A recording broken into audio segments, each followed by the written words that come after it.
Kuna wakati huwa nafikiria mambo na fikra zangu nakumbwa na simanzi, manake inakuwa ni shinikizo kutoka kwa watu mbalimbali, na hakuna kitu kigumu kama mtu kujieleza we mwenyewe na ukajieleza kwa sifa. Na huwa nalifanya somo hilo hilo sasa mwaka wa 28 toka kitabu cha Abu Sykes kitoke. Yuko mchapaji mmoja wa kitabu, publisher, baada ya kumuonyesha mswada kitabu kile, aliniambia ili neno mpaka leo nalikumbuka. Yeye alikuwa mtu mzima tule, na mimi ni kijana mdogo, labda miaka 30. Akaniambia, unajua kama wewe umekalia, neno alitumia alisema gold mine, yani umekalia mgodi wa dhahabu. Anasema hiki kitu ulicholeta wewe, huu mswada huu, historia hiyo unaeleza wewe, ni historia nzito sana. Mimi katika maisha yangu sikupata kujua kaula kama kitu kama hiki. Sasa kitabu kikatoka, lakini ile miaka kwanza hakikupata nguvu sana. Hata ukipeleka nakala kwa maduka vitabu wanaogopa kuchukua. Lakini sasa hivi kitabu kimekuwa maarufu, kinakuja, tunakwenda sasa $5. Siku moja alikuja mtu kutoka nje, sema, Mohamed, nakufuatilia sana, nimekusoma sana, una fikra ya hiki kitabu kutengenezwa sinema? Sinema? Sema ndio. Sasa kulikuwa na documentary nyingi tu za Mwalimu, za Uhuru. Nasema, ushaona sinema za harakati? Nikamwambia sinema hapana, lakini documentary ziko nyingi, na nyingine mimi nimeshiriki. Nasema kwa mimi ninavyoziona zile hazionyeshe hakika hali halisi ya uhuru, harakati zilizokwenda, na zinampunguzia Mwalimu Nyerere ile hadhi yake, napunguza. Lakini wewe na hakika kama utakaa kitako, mimi nitakusaidia, tukaandika kitu kuwa tufanye filamu ya maisha ya Mwalimu Nyerere. Tutapata kitu ambacho hakika kitakuwa kizuri. Filamu, namuuliza, unakusudia filamu kwa mtindo wa Hollywood? Akaniambia, filamu kwa mtindo wa Hollywood. Wataenda filamu hasa? Nikamuuliza maswali. Nikamwambia, una maana utapiga picha za kuonyesha Dar es Salaam, kuonyesha gerezani ya miaka ya 50? Akasema, hiyo si kazi yako, wala si jambo kubwa sana, hii yote inatengenezwa hayo. Mimi namtazama yule mtu, naambia, bwana. Sasa akaniuliza swali moja, akaambia, kuna movie moja Africa Heritage, umepata kuiona wewe? Africa Heritage nimepata nifahamu. Ni movie inaonyesha harakati za uhuru Ghana, na harakati ambazo Nkrumah yumo lakini humuoni jinsi ilivyotengenezwa. Yumo Nkrumah lakini humuoni, lakini unaona harakati za vyama vya wafanyakazi.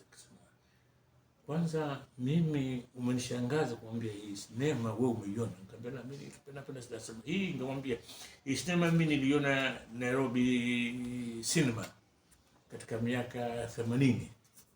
Nimeiona na nimeipenda sana, na kama na bima 3 nimeitafuta kwenye YouTube na nimepata na nimeitazama. Akisema kitu kama kile. Lakini mimi ananiambia, mimi ningetaka tufanye maisha ya Abu Sykes. Nikamwambia, hapana, maisha ya Abu Sykes baada ya maisha ya Mwalimu Nyerere, nadhani hata filamu yote huwa Kwa nini nasema hivyo? Nikasema huwezi katika harakati za kupigania uhuru ukawatanguliza watu wengine na akawa mwalimu yuko kwenye, hawezi kuwa. Akisema hilo mimi nimelifikiria vile vile. Sasa wewe hebu niambie, kama unakaa kwenye kiti changu unataka utengeneze script, utaanzaje? Bwana, mbona unanipa maswali magumu? Mimi sijui hata kuandika script. Akaniambia mimi nitakufundisha namna kuandika script, wala sitabu sana.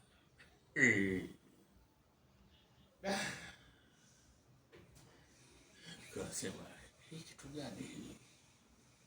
Hii kitu gani? Akaniambia kuna watu wamekuja hapa, mmefanya documentary kama 3-4 fupi, mimi nimeziona zile, na hawa watu wamekuzungumza wewe kwa uzuri sana, kuwa ni mtu mwenye kuweza kufanya jambo.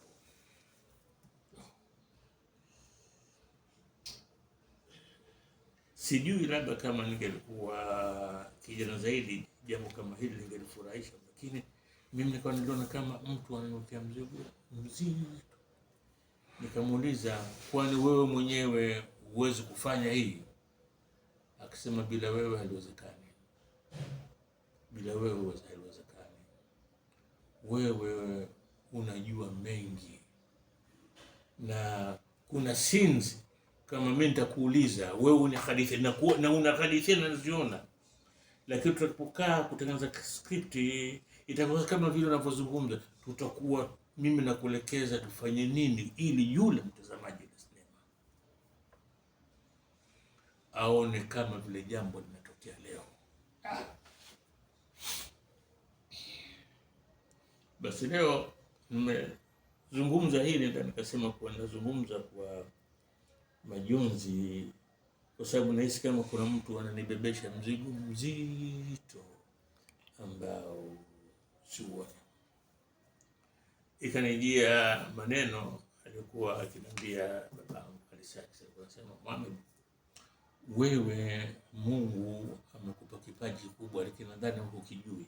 Ndio nikasema pengine inakuwa shida mtu wewe kujizungumza, kueleza maisha yako, wewe kueleza zile sifa ambazo watu wanasema nazo.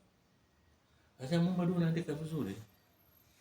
Na hapa hata watu wengi wanasema kwa anaandika vizuri, nasema vile hata nikizungumza nazungumza. Sasa ndo hii imekuja hii project kutengeneza sinema ya Mwalimu Nyerere.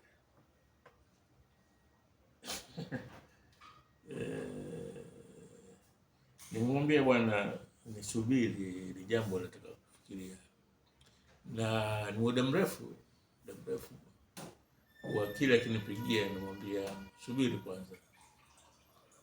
kwanza. Hakika dunia inakwenda na mambo mengi ajabu sana. Ananiambia, Mohamed, fikiria unatengeneza scene mnazi mmoja pale scene, watu wamejaa wanamsubiri Mwalimu Nyerere kupanda kuzungumza. Mwalimu amekuja kutoka Pugu na amekuja yuko nyumbani wa Abu Saksi, mtaa wa Agre, na sikukuu wanangojea muda ufikie ndio waende waongozane, uende mnazi mmoja, na pale ni muona mfupi. Sasa fikiria hii scene, wako ndani, hebu niambie watakuwa watazungumza nini? Na mimi siwezi kujua.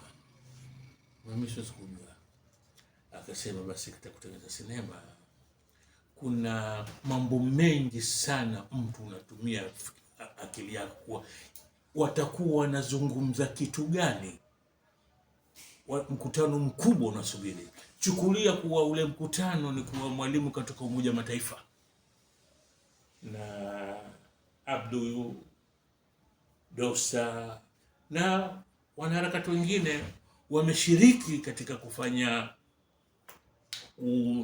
kutimiza ile ndoto kwa leo Tanganyika inazungumza, imekwenda kuzungumza Yungu.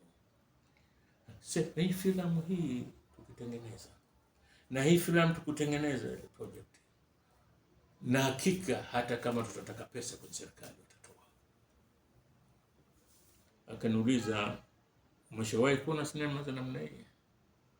Naam, nishaona ngasi za hapa nyingi za Ulaya zinaonyesha harakati watu wa ukombozi.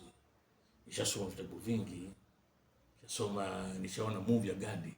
Akisema kitu kama kile. Kwa nini unakuwa mtu akisema kwa nini umekuwa defeatistic? Mtu ambaye unakubali kushindwa kabla hujajaribu. Nikamwambia lakini kuna vitu mimi mwenyewe na vipima naona kuwa sina uwezo nao. Akina basi mimi nilipokuwa umri wako, hapa nazungumzia ulikuwa kijana na hayo uliyofanya, wewe ulitegemea kama itakuja kuwa? Nikamwambia sikupata kutegemea. Asa kwa nini leo nikamwambia? Kwa sababu ile resilience kuwa sikati tamaa. Asa sina hili lichukulia hivyo hivyo, ni jambo ambalo linalowezekana, lakini hawezi mtu kufanya bila ya msaada wako. Basi nimekaa nawaza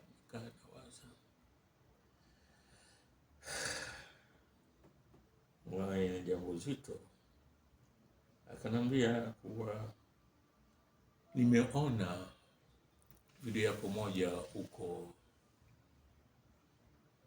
Ikwiriri kwenye festival ya Bititi, na nimekuona ulivyozungumza na nikamwambia hiyo video naijua, hiyo video naifahamu mimi, ilipigwa nafahamu.